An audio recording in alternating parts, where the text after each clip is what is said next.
Hey everyone, it's Arlise. Today I'm going to draw a portrait using alcohol markers. So these are Ohuhu alcohol markers. I have two sets. This first one is just like a standard color set. It's a set of 48 and it's brush and chisel set, I think. And these are the skin tone set, which is chisel and like fine tip point. And they each come with this little like silicone sheet that you can put underneath the page you're drawing on so it doesn't bleed through. And they also come with these little swatch paper things. I did a few shorts of me swatching those for both of these sets, and the other set has the exact same thing. I will also be using my Prismacolored colored pencils. I put them in this little container here. And here's the sketch for today. It's just a reference I found on Pinterest and tried to follow it best as I could. I just drew some flowers around it, and I'm going to use a knead eraser to erase the sketch, and then we can get started. So I'm going to start by looking through the skin tone set to try to find the markers that best match this girl's skin tones and the reference. I have a few colors that I'm going to use for her skin tone. First, I'm going to use this really light cream color. It's just like a base, and I'm going to avoid some of the highlight areas and her eyes. So I'm going to keep some of those areas white.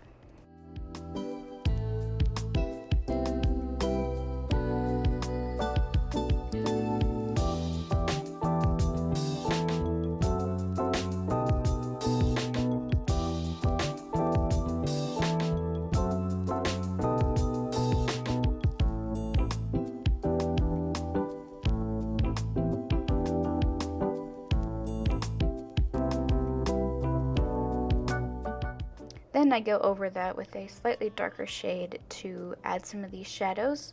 I'm doing a few underneath little hairs of her bangs, some on her shoulder to highlight that shoulder a little bit, and some more highlights like under her chin and in between the hair, around her nose especially. There was a lot of like makeup contour around her nose, so I tried to get that as best as I could. I found while using these markers that not only blending helps it look realistic, but layers. And it's the same what I said before with colored pencils and some of my colored pencil portrait videos, that it's all about layering and blending to make your drawing look realistic to your reference, or just look realistic with whatever you're drawing. So I did a lot of layering with these darker colors on top of the base color for this portrait, and with some of the other marker portraits that I've done. This is my first one on YouTube, but I've been kind of playing with them on my own, and you guys will eventually see all those whenever I finish my sketchbook and do a sketchbook tour. But yeah, now I'm going in with another darker color. This is like a brown, like a light brown color, just to get just to darken those shadows even more.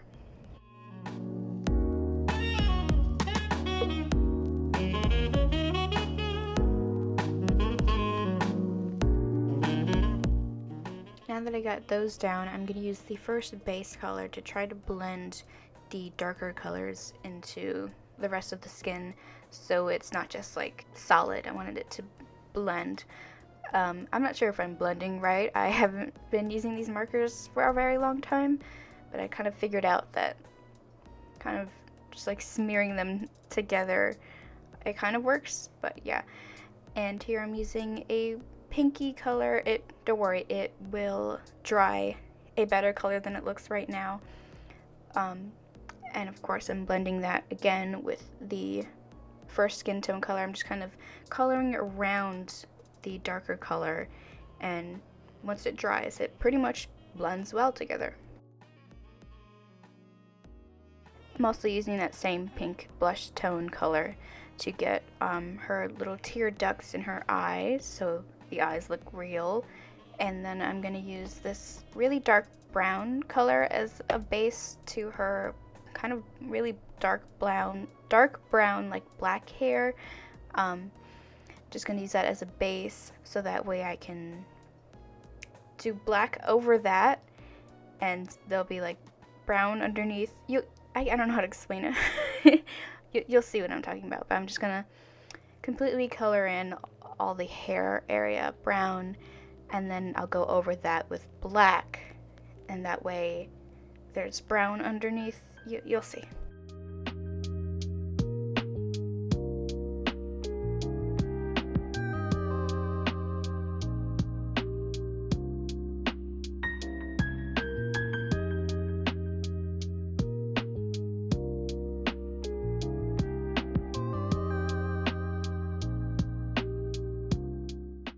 Before I even get started with the black, I'm adding little stray hairs because nobody's hair is just like perfectly flat and like that. She's got some stray hairs, kind of, you can see.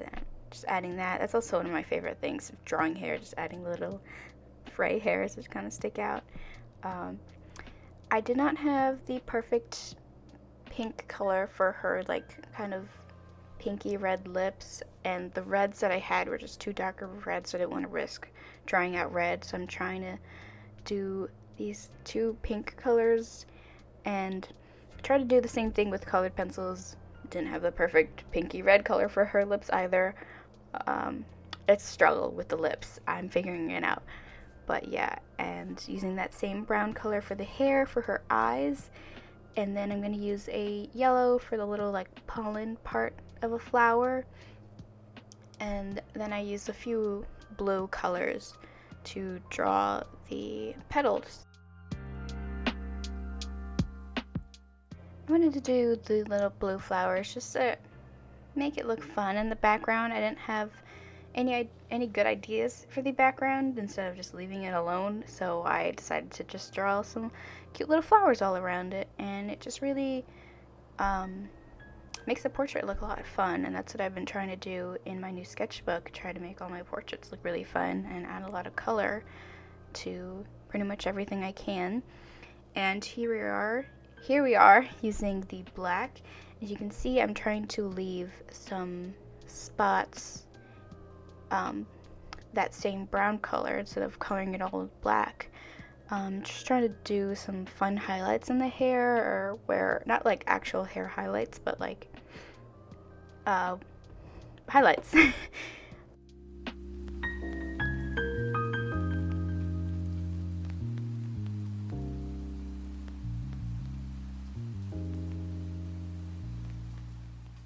Then I went all around going over the brown stray hairs with black, and then I did all the little blue flowers, and I somehow, even though I said in the beginning that I was going to use those little sheets behind my sketchbook page, it's only until I finished with the markers that I realized that I didn't even put them there. But surprisingly, it didn't bleed as much as I thought it would. So let's just get on with the colored pencils. I'm using this peach brown kind of color just to make those hair highlights pop even more and just kind of make it look like hair. Once I did that, I started working on the face, and like I mentioned in the reference, this girl has a lot of nose contour around her face to make her nose look smaller, so I tried to copy that with the colored pencils that I couldn't do with the markers, and used a brown color all around on the shadows to make the shadows pop more and just make it look realistic. And she also had like a septum piercing, so I used that silver pencil to draw that, and then just using some more dark browns and blacks to make those shadows darker. Then I drew in her eyebrows and started getting into the eye details. She had some really cool makeup, so I tried to get that as best as I could with some black colored pencils, doing her eyeliner and her eyelashes. Then I tried my best using the pinks that I had to get her lips down, and she either had drawn in freckles or it was like a face filter or something, but she had like a bunch of freckles on her cheeks and her nose, so I used like a dark brown to just to draw like a bunch of little dots all over her face, because that's what it looked like in the reference. And then I remembered I had this like pack of like drawing pens and inking pens that also had this like white gel pen, so I used that to do some of the like makeup highlights that I couldn't do with any colored pencils or anything, and then try to make her lips look like lips and do little sprinkly dots in her eyes, and I just went all around like pretty much everywhere, even in her hair, with this white gel pen. And to finish it off, I used this beautiful turquoise blue color to draw my little signature on her little shoulder there. And we're done. I hope you enjoyed this video. If you drew along with me, I hope you had fun and tried something out if you had alcohol markers too. Make sure to check out the links in my description, my online shop, and my socials. And make sure you like and subscribe as well if you enjoyed this video. And I'll see you next time. Bye!